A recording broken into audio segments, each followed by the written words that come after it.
नमस्कार, झारखंड समाचार में आप सबों का स्वागत है। आइए जानते हैं आज की ताजा मुख्य खबरों को। बच्ची का मौत मामले में बोकारो डीसी ने लिया संज्ञान। सीएससी के डॉक्टर को 24 घंटे में जवाब देने का निर्देश। संपर्दर्श और इलाज के अभाव में बच्ची की मौत मामले में बोकारो डीसी विजया जाधव ने संज्ञान लिया है। डीसी ने गोमिया सामुदायिक स्वास्थ्य केंद्र यानी कि सीएससी में उस दिन ड्यूटी पर तैनात चिकित्सक से मामले में स्पष्टीकरण मांगा है। डीसी ने 24 घंटे के अंदर जवाब देने का निर्देश भी दिया। वहीं सिविल सर्जन बोकारो को इस मामले में अपने स्तर से जाँच कर रिपोर्ट जमा करने का निर्देश भी दिया। आप सबको बता दूं कि पिछले दिनों महुआ टाट थाना क्षेत्र के बड़की पुन्नू निवासी जीतन साव की 9 वर्षीय बेटी प्रिया कुमारी को सांप ने काटा था। आनंद फानन में परिजन उसे सामुदायिक स्वास्थ्य केंद्र गोमिया ले गए, लेकिन सीएससी में डॉक्टर नहीं रहने के कारण उसका इलाज नहीं हो सका। बताया जाता है कि परिजनों ने जब एम्बुलेंस के लिए 108 नंबर पर फोन किया तो अटेंडेंट ने सारी जानकारी लेने के बाद मौजूद चिकित्सक से बात कराने को कहा। इसमें 1 घंटा लेट हो गया, जिसके कारण इलाज के अभाव में बच्ची की मौत हो गई। शहर को फुल लोड बिजली, लेकिन ग्रामीण इलाकों में 6-6 घंटे लोड शेडिंग। पलामू जिला में बिजली की किल्लत से लोग परेशान हैं। शहर में फुल लोड बिजली मिल रही है, लेकिन ग्रामीण इलाकों में 6-6 घंटे की लोड शेडिंग हो रहा है। इस कारण लोगों का जीना मुहाल हो गया है। भीषण गर्मी में पंखे की हवा तक भी नहीं मिल पा रही है। आप सबको बता दो कि पलामू जिले में 2 विद्युत डिवीजन मोदरी नगर और छतरपुर है। मोदरी नगर डिवीजन को फुल लोड विद्युत आपूर्ति हो रही है। इस डिवीजन के कार्यपालक अभियंता शंभुनाथ चौधरी ने बताया कि उनके डिवीजन को निर्बाध आपूर्ति के लिए 65 से 70 मेगावाट बिजली चाहिए, जो मिल रही है, लेकिन अधिक गर्मी और अत्यधिक लोड के कारण लगातार फॉल्ट हो रहे हैं, जिसके कारण बीच बीच में उपभोक्ताओं को पावर कट का सामना करना पड़ रहा है। वहीं छतरपुर डिवीजन के कार्यपालक अभियंता शुभम सिंह ने बताया कि निर्बाध आपूर्ति के लिए छतरपुर डिवीजन को 14 मेगावाट बिजली चाहिए, लेकिन उन्हें मात्र 8 मेगावाट ही बिजली मिल रही है, जिसके चलते लगभग हर दिन 6-6 घंटे की लोड शेडिंग करनी पड़ रही है। गर्मी के कारण दोनों डिवीजन को मिलाकर करीब 4 मेगावाट की खपत अधिक बढ़ रही है। छतरपुर, हरिहरगंज और हुसैनाबाद इलाके में हर दिन 6 से 7 घंटा बिजली गुम रहती है। शाम के बाद लोड और बढ़ जाता है, तो इस भीषण गर्मी में आधी रात को लाइन काट दी जाती है, जिसके बाद उपभोक्ताओं को रात जागकर रात बिताना होता है। मार्केटिंग मैनेजमेंट की बारीकियों से अवगत हुए छात्र। साक्षी स्थित करीम सिटी कॉलेज के बिजनेस एडमिनिस्ट्रेशन विभाग की ओर से गुरुवार को फंडामेंटल्स ऑफ मार्केटिंग मैनेजमेंट विषयक सत्र का आयोजन किया गया। इसकी अध्यक्षता विभागाध्यक्ष डॉक्टर आफ्ताब आलम ने की। इस अवसर पर Vishwakarma institute of technology business school के professor doctor Syed Khalid Parvez resource person के तौर पर उपस्थित थे। उन्होंने छात्रों को मार्केटिंग मैनेजमेंट की बारीकियों, खासकर 4Ps कॉन्सेप्ट सहित मार्केटिंग मिक्स के आवश्यक तत्वों के बारे में विस्तृत जानकारी दी।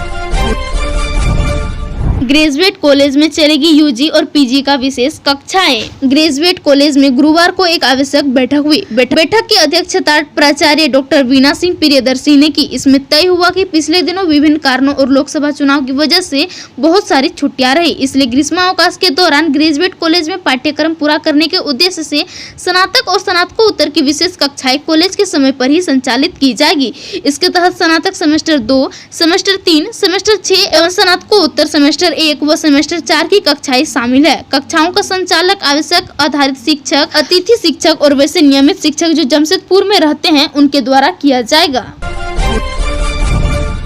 सारंडा जंगल में हो रहा था पत्थर का अवैध खनन। सारंडा के घने जंगल में उसरुया पोंगा गांव के बीच दुलाई नदी पर निर्माणाधीन पुल एवं गार्डवल के निर्माण कार्य में अवैध तरीके से सारंडा जंगल का पत्थर इस्तेमाल हो रहा था। इसकी शिकायत मिलने पर सारंडा वन प्रमंडल के अधीन कोयना यानी कि मनोहरपुर वन क्षेत्र की टीम ने छापेमारी कर अवैध पत्थर लदा एक ट्रैक्टर को पकड़ने में सफलता पाई है। इसके अलावा जंगल में अवैध पत्थर का बड़ा भंडार भी पाया गया है। पत्थर लदे ट्रैक्टर को वन विभाग की टीम मनोहरपुर ले गई। सारंडा डीएफओ अभिरूप सिन्हा ने पत्थर लदे ट्रैक्टर पकड़े जाने की पुष्टि भी की। उन्होंने कहा कि आवश्यक कार्रवाई की जा रही है। इस पुल का निर्माण पलामू या रांची के ठेकेदार जितेंद्र प्रसाद गुप्ता द्वारा कराया जा रहा है। ठेकेदार द्वारा इससे पहले भी हथनाबुरु पोंगा मार्ग पर जंगल के पत्थरों की चोरी कर गार्डवल बनाने का आरोप लगाया था। ग्रामीणों ने मनोहरपुर वन विभाग की टीम को सूचना दी थी, लेकिन कोई कार्रवाई नहीं हुई थी। ग्रामीणों ने बताया कि ठेकेदार धमकी देता है कि उसका वन विभाग के साथ अच्छा संबंध है और उसका कोई कुछ नहीं बिगाड़ सकता, लेकिन इस बार वह वन विभाग के हत्थे चढ़ गए हैं। उल्लेखनीय है कि इस पुल के निर्माण में भारी भ्रष्टाचारी व अनियमितता की शिकायत के बाद सांसद गीता कोड़ा गत वर्ष 14 जुलाई को कार्यस्थल पर पहुंची थी। ठेकेदार के मुंशी द्वारा किसी भी सवाल का जवाब नहीं देने से नाराज सांसद ने पुल निर्माण का कार्य बंद करा दिया था। उन्होंने इस मामले को मुख्यमंत्री, विभागीय मंत्री, उपायुक्त के सामने रखने और पूरे कार्य की जांच कराने की बात कही थी, लेकिन कोई जांच नहीं हुई। ठेकेदार निर्धारित समय पर पुल का निर्माण कार्य भी पूरा नहीं कर सका। कौंसिल ने मांगी उन वकीलों की लिस्ट जिन पर हमला हुआ और धमकी मिली। अधिवक्ताओं को धमकी मिलने और उनकी हत्या तक कर देने की घटनाओं को झारखंड स्टेट बार काउंसिल ने गंभीरता से लिया है। काउंसिल वैसे अधिवक्ताओं की जानकारी जुटा रहे हैं जिनके ऊपर आपराधिक हमले हुए हैं या जिन्हें आपराधिक कर्मियों ने धमकी दी है। इसे लेकर झारखंड स्टेट बार काउंसिल ने राज्य के सभी जिला बार एसोसिएशन और स्टेट बार काउंसिल के सभी सदस्यों को पत्र लिखा है। State bar council bar association की मदद से शारीरिक रूप से दिव्यांग वकीलों की जानकारी भी इकट्ठा कर रहा है। उल्लेखनीय है कि हाल के वर्षों में झारखंड में कई अधिवक्ताओं के साथ हिंसक घटनाएं हुई है। पिछले 3-4 सालों में 100 से ज्यादा वकीलों के साथ हिंसक घटनाएं हुई है। जिन अधिवक्ताओं के साथ हिंसक घटना हुई है उनमें अलग अलग जिलों के सिविल कोर्ट में प्रैक्टिस करने वाले से लेकर झारखंड हाई कोर्ट के वकील तक शामिल है। कुछ मामलों में तो अधिवक्ताओं की हत्या भी हो चुकी है। घोर जल संकट से जूझ रहे हैं आदित्यपुर नगर निगम वासी। आदित्यपुर नगर निगम क्षेत्र में रहने वाले लोग इन दिनों घोर जल संकट से जूझ रहे हैं। नगर निगम के तकरीबन 20,000 परिवार टैंकर के सहारे जीवन गुजार रहे हैं।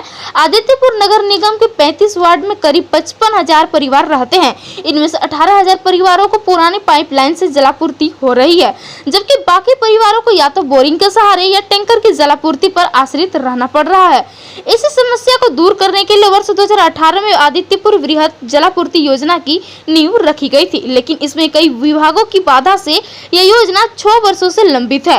हाल में वन विभाग और पथ निर्माण विभाग की बाधा दूर कर लेने की बात कहकर नगर निगम प्रशासन ने जुलाई 2025 से पाइपलाइन जलापूर्ति को शुरू करने का आश्वासन दिया है, लेकिन अभी एक वर्ष आदित्यपुर निगम वासियों को पेयजल संकट से जूझना ही पड़ेगा।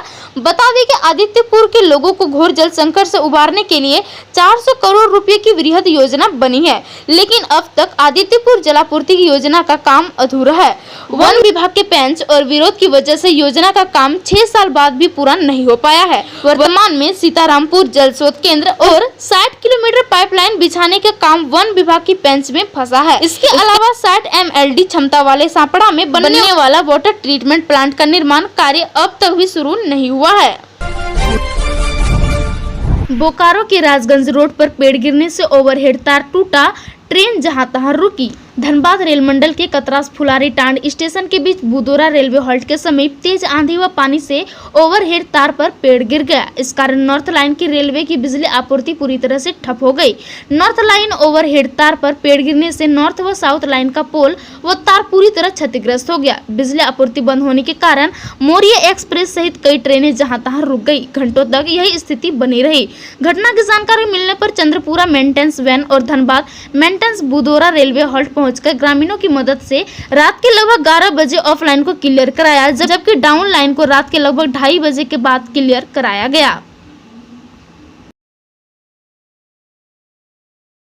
दोस्तों, अभी तक आपने चैनल को सब्सक्राइब नहीं किया है तो प्लीज चैनल को सब्सक्राइब कर बेल आइकन को प्रेस कर दीजिएगा ताकि खबरों का अपडेट आपको मिलता रहेगा। इसके साथ ही आज के खबरों में बस इतना ही। हमें दीजिए